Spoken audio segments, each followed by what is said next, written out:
Austin McBroom is currently getting called out by Jake Paul and Tana Mongeau for scamming the influencers that participated in the TikTokers versus YouTubers boxing match. Tana also exposed a secret that's fueling even more cheating rumors surrounding Austin. And I got all that coming up for you right now on I.O. I'm Mackenzie, and let's get into it. The TikToker versus YouTuber boxing event was all anyone was talking about in the weeks leading up to the fight, and it seemed to have been a success. However, there's tons of controversy surrounding the fight after multiple fighters admitted that they hadn't been paid by the company that put on the fight, called Social Gloves. It was also recently exposed that Austin McBroom is a part owner of Social Gloves, even though he also participated in the fight and fought the main card against Bryce Hall. The boxing event apparently didn't live up to expectations for the pay-per-view buys. 500,000 was expected and it only got 136,000. After Vinny Hacker exposed that he had not been paid and Josh Richards revealed that there were lawsuits going on behind the scenes, Jake Paul decided to jump at the opportunity to call out Austin McBroom. Jake even went so far as to compare Austin to Billy McFarland, creator of the Fyre Festival, which we all know turned out to be a complete scam. Jake tweeted out a picture of Billy McFarland and Austin McBroom side by side with the caption, "Spot the difference." He also tweeted out that followers don't equal pay-per-view buys. Tana Mongeau also supported her ex-husband and tweeted, quote, "Not Austin McBroom owning most of Social Gloves, and then everyone being surprised when people aren't paid." However, Austin didn't let that one slide and clapped back, writing, quote, "Not the most desperate human being speaking on she doesn't know about. Don't try and bring me or the event down to make you feel better about TanaCon. Every fighter, including myself, will be getting paid and a lawsuit is happening. And it's not with Social Gloves, dum-dum." Social Gloves also released a statement saying they're working tirelessly to pay everyone in a reasonable time frame, adding that they sold way more than the 136,000 number that's been swirling around. In response, Austin added, quote, "The real numbers will come out soon. Just know Social Gloves weren't the ones who collected PPV numbers and purchases." But that's not all. In the midst of all this fighting between Tana, Jake, and Austin, Tana tweeted out another bombshell about Austin's relationship. Austin tweeted that he's looking for someone who's willing to fight in the ring with Tana. Tana then responded, writing, quote, "You realize Triller offers more money than you, right? Maybe I'd fight with Social Gloves when my friends get their checks. Remember when you had one of your security guards drop off $40,000 in a bag to my roommate so they wouldn't expose you cheating? You didn't pay me though." This cheating allegation by Tana comes after multiple women have spoke out against Austin and accused him of cheating on his wife, Catherine. Just weeks ago, a TikToker came forward with her story, saying she allegedly hooked up with Austin at his secret home in Malibu, and she decided to go public with it because she felt guilty. So that's all for the story, guys. Let me know your thoughts below. Also, let me know what you think about all these cheating rumors that are constantly swirling about Austin online. Do you think his relationship with Catherine is real, or do you think they must be in some sort of open relationship at this point for her to, always be fielding these rumors? It's crazy, like a new one comes out every month. Is she okay with it low-key? Is she not? Maybe trying to divorce him? Who knows? Let me know your thoughts below. We have spoken about Eugenia Cooney many times on our channel before, but recently we came across an article that was speaking about how she is now normalizing predatory behavior. I'm going to dive into all the details in just a moment, but first, if you could do us a big favor, please tap that like button. We'd really appreciate it. And with that out of the way, let's begin. As a trigger warning, this video will feature discussions regarding potentially offensive topics like eating disorders, sexuality, and predatory behavior. So if any of these topics are bothersome to you, I suggest you skip this one. The article posted to Indie Truther was written by Anton Sawyer, and he begins by saying, "It never ceases to amaze me how some online influencers can have their careers ruined by one tweet or by an off comment somewhere, while others could pretty much set someone on fire and not be given a second glance. This second group that Anton refers to is where Eugenia Cooney falls. Eugenia began her YouTube career in 2011 and currently has just over 2 million subscribers. Typically she uploads vlogs and makeup tutorials, but her health has been a subject of much public controversy. In October of 2016, there were even petitions made up hoping to ban her from YouTube because many believe that she was promoting dangerous eating habits. Around that time though, she vehemently opposed the claims that she had an eating disorder, and thus she refrained from ever discussing her weight and eating habits. However, fast forward to 2019, and she announced that she would be taking a short break from social media. That is, until she returned in a video alongside Shane Dawson in July of 2019 after a 5-month break. The majority of her fans genuinely wanted to see her well, and when she appeared in that Shane video, they got quite the surprise. In a video video titled The Return of Eugenia Cooney, her fans were pleased to see her back and in better health. Unfortunately, this joy of seeing her recover did not last for very long. A year later, and her fans were getting worried again that Eugenia's health was slipping. Not only that, but she now seems to be oddly playing into the fetish of being unhealthy. Multiple times throughout a video titled My Shoe Collection, she feeds into this. As per that article I mentioned earlier, Anton points out an especially troubling underwear controversy as well that happened again during that shoe collection video. Cooney would do different tasks or activities during her live streams that would almost always play into the eating disorder fetish community. For example, she would spot a heavy makeup kit on the other side of the room and then suddenly remember that she needed to move it somewhere else. In the video, she would clearly struggle to lift the makeup kit, and some believe this is her feeding into that prevalent need for people in this fetish community to watch a frail woman do something that really shouldn't take any effort at all. I don't want to spend time really trying to understand why this would make people turned on, because the focus needs to be on the fact that YouTube is still allowing this content on the platform. Given that most of her fans are either preteen or teenage girls, this is setting a terrible example for them. It's one thing to put this kind of content on a site like OnlyFans where there is a barrier of entry, but to put it on YouTube is just deplorable stuff. Going back to the underwear controversy for a moment, Anton believes that her occasional showing of her underwear is this strange way of grooming young fans into watching more of her content. Even if that wasn't the case, her thumbnails clearly show her not looking well to simply garner more clicks. This one video was edited as well, which means you know that she had multiple opportunities to cut out those moments where she perhaps accidentally flashed the camera. She didn't remove those moments though, they stayed in the final version. One person in the comments even points this out by saying, "Girl, at this point just go make an OnlyFans, it's clear you're trying to pander to the people fetishizing you, go do it on a site where your audience isn't children." With another adding, "It is so clear that she is being paid by someone to flash her underwear and have her feet out for the majority of the video. This is honestly awful." Anton's main concern in this article though seems to be that the younger generation has grown up too fast because of the internet. However, not in a way that's more mature, but rather in a way that can be very damaging. In his opinion, teens nowadays are having their emotions manipulated by the internet, and because their prefrontal cortex isn't completely formed, they are already mainly acting from an emotional response. He ends this article by saying, "There isn't any innocence any longer. That died out with the last century once the internet took over and unfortunately grew everyone up too quickly. This doesn't mean that we should just roll over and die, it just means we have to dedicate our focus on misdirection, its sources, and how best to fight them. And sharing this article is step one."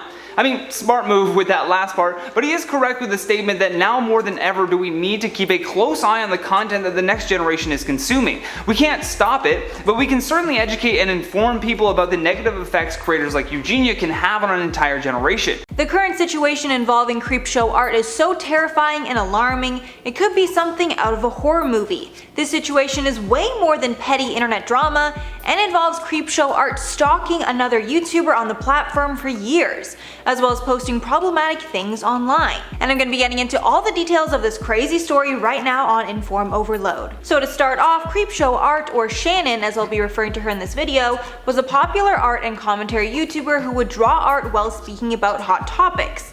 This series quickly gained popularity and she gained 500,000 subscribers on the platform. However, she's been losing subscribers by the thousands after multiple other creators have come out to expose her. Shannon was first exposed by anonymous gossip site LOL Cow, or Lol Cow. This is a site where people would gossip about internet celebrities, and Shannon was a frequent user. However, she pretended to not be herself on the site and would post negative as well as positive comments about herself on the site to throw people off, which is against their terms of service. And as a result, the site exposed her for lying. After it was exposed that Shannon had been a frequent user of the site for years, people looked further into her past posts and found that she used transphobic, ableist, and incredibly problematic language. She also doxed her own sister. All this is incredibly hypocritical, as this language was the exact thing that she would expose other creators for on her channel. It was also revealed that she trashed multiple other YouTubers on the forum. Even worse, these were actually creators that Shannon was friends with and would praise on CreepShow art. Shannon made some comments about D'Angelo Wallace, saying everyone in the community hated him but pretended to like him. Shannon also posted about Ready to Glare, a very good friend of hers, saying that she was a quote pick-me girl, which is basically a person who throws their friends under the bus for men.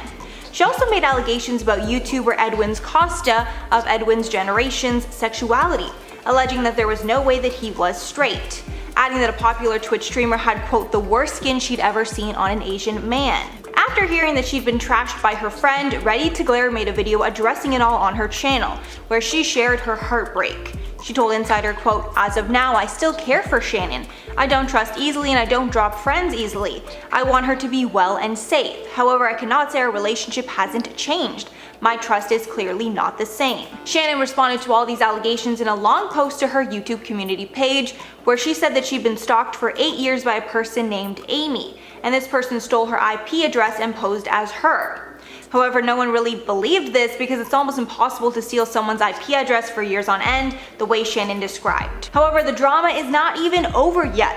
Fellow art creator Emily Artful decided to share her story about Shannon to YouTube in a video called CreepShow Art Has Always Been This Way. In this over 2-hour long video, Emily describes that she used to be in a toxic relationship, and when they split up, her ex-boyfriend started stalking her. For many years, Emily's ex stalked her and made her fear for her life. But there's also a twist. After Emily and this guy broke up, he actually started dating Shannon, aka CreepShow Art, and it was revealed that Shannon actually participated in harmful acts against Emily in order to help her partner. This included starting an almost identical YouTube channel to hurt Emily.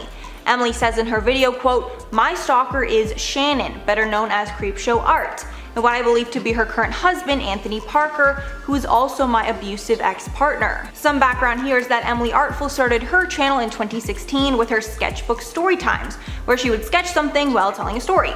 At the time, it was a very fresh idea that no one was really doing. But then CreepShow Art came into the YouTube space in 2018 and started doing essentially the exact same thing, just with influencer gossip. At the time, Emily Artful had no idea CreepShow Art was her ex's partner, and even interacted with her in the DMs for a while before she actually found out. Later on, Shannon posted a picture with Anthony on her Instagram, and Emily decided to unfollow after realizing who it was. Well, in the midst of everything, Shannon posted a message to her Instagram that she would be handling everything legally offline to prove to everyone that she didn't do the things that she's been accused of. However, her entire Instagram is now deleted. Her YouTube channel is also bleeding subscribers, and CreepShow Art has lost 130,000 subscribers in the last 30 days. So this is obviously a crazy story with tons of twists and turns, and really just makes you wonder about people on the platform. Like, how could someone have done so much harm and get away with it for all these years? The only silver lining with this one is that the truth is now finally out and justice can be served. Please let me know all your thoughts on this one below, and if you're a fan of Shannon's, how are you feeling now with all this stuff coming out? A white influencer by the name of Ollie London has just been accused of cultural appropriation after getting several surgeries to look Korean. The influencer is claiming that they identify as Korean and went through with the surgeries to appear more like their favorite member of BTS. That's a hardcore fan. I'm gonna get into all the details in just a moment, but first, if you could do us a big favor and please tap that like button, we'd really appreciate it. And with that out of the way, let's begin. Ollie London, who hails from the UK, has reportedly had more than 15 cosmetic surgeries dating back to 2013, all with the intention of attempting to look Korean. In a video posted to their YouTube channel, London mentioned that they identify as non-binary and Korean, and even asked their audience to use the pronouns they, them, Korean, and Jimin. Later announcing in a tweet, "It feels so good to finally come out as Korean non-binary person after being trapped in the wrong body and wrong culture my whole life. I cannot wait to share the new me with the world next week. Thank you to all of you guys for your unconditional support." Later adding, "I fully identify as Korean after undergoing my final transitional surgeries." Regardless of how happy they feel about this race transition though, London has been getting massive amounts of backlash and has been accused of disrespecting Korean culture, as well as invalidating those who identify with non-binary pronouns. One person who quote tweeted what Ollie said added that they may fetishize Koreans but that they'll never be a Korean. This was tacked on to a tweet that the influencer put out showing the Korean flag with the pride rainbow intertwined. In the tweet that this person was commenting on, London said, "This is my new official flag for being a non-binary person who identifies as Korean. Thank you for the overwhelming support. It was so hard for me to come out as them, they, Korean." London previously received criticism for undergoing plastic surgeries to just look Korean, specifically like their idol Jimin. The Daily Mail reported that since 2013, London has undergone skin whitening treatments, 5 rhinoplasties, a chin reduction and a cheekbone reduction, a liposuction, and a surgery to alter their eye shape. The Daily Dot also received a response from Ollie London's manager, who simply identified himself as Scott. Scott said, in an email to the news site, regarding the flag that Ollie posted, it is the official LGBT flag of South Korea and therefore the official representation of those who identify as LGBT from Korea. Therefore, people's criticism that Ollie created the flag and dishonored Korea are false, incorrect, and hurtful. The worst part is that Ollie is actually trying to label people as homophobic for pointing out that you can't transition to become a different race. Many social media users went on to criticize Ollie's use of pronouns, saying that using them to express a transracial identity is offensive. And his manager went on to say in that email, besides from identifying as gender fluid and non-binary for the past several years, Ollie has also felt strongly attached to Korea and the Korean culture and feels much more connected to this than his own culture. He hopes that people will accept and love him for who he is without judgment. I mean, their own manager is misgendering them in that email there, so I really can't take what is happening here seriously. This seems like some strange social experiment specifically designed to invalidate people who identify with neo-pronouns, which typically just indicate gender neutrality. And if you want further proof of this, just look at this tweet where Ollie calls upon conservative pundits to assist. Ollie tweeted, "Please defend me from the woke Twitter mob at Tucker Carlson, at Sean Hannity, at Piers Morgan." Now, of course, these people are going to jump on this story at some point to use it in a way to continually attack the left, but what Ollie doesn't realize is that identifying as Korean isn't a sexuality, it's a nationality, and unless we see some DNA results from Ancestry.com, I don't think London is going to change anyone's mind. But we would love to hear what you think about this story though, so make sure you drop us a comment down below. And while you do that, I'm going to check out some of your comments from the video titled, "Billie Eilish apologizes after using racial slur." Nicholas Salim says, "I'm Asian, but I don't really find this offensive, but I don't know about the other Asians and their opinion, and I think that this is a good apology." I think it was a good apology as well, and I'm not, obviously I'm not Asian, nor do I identify as Asian, so I cannot give my take on that either. Samantha S says, "I'm not saying the new generation is sensitive, but hey, to each their own, am I right?" Cats Over Brad says, "Hey Johnny, mind showing your ring up close? I'm interested to see what it looks like. Thanks in advance." I don't know if we can get it. Is that close enough? See, we lose light on it, but it's a little wolf head, because, you know, wolves are cool. Kiyoshi says, "People are going to be quick to forgive her." I mean, probably. Crazy Caitlin says, "May not read my comment, but can you guys get an intro so it doesn't just start with the host yelling at me?" Caitlin, I'm sorry for yelling at you. My apologies. I'm just really excited when the video starts. But we'll see what we can do, okay? That's the best that I can do, really. Either way, guys, that has been today's video. Thank you so much for watching. I've been your host, Johnny Rogers, and until next time, stay classy, YouTube, or at least try.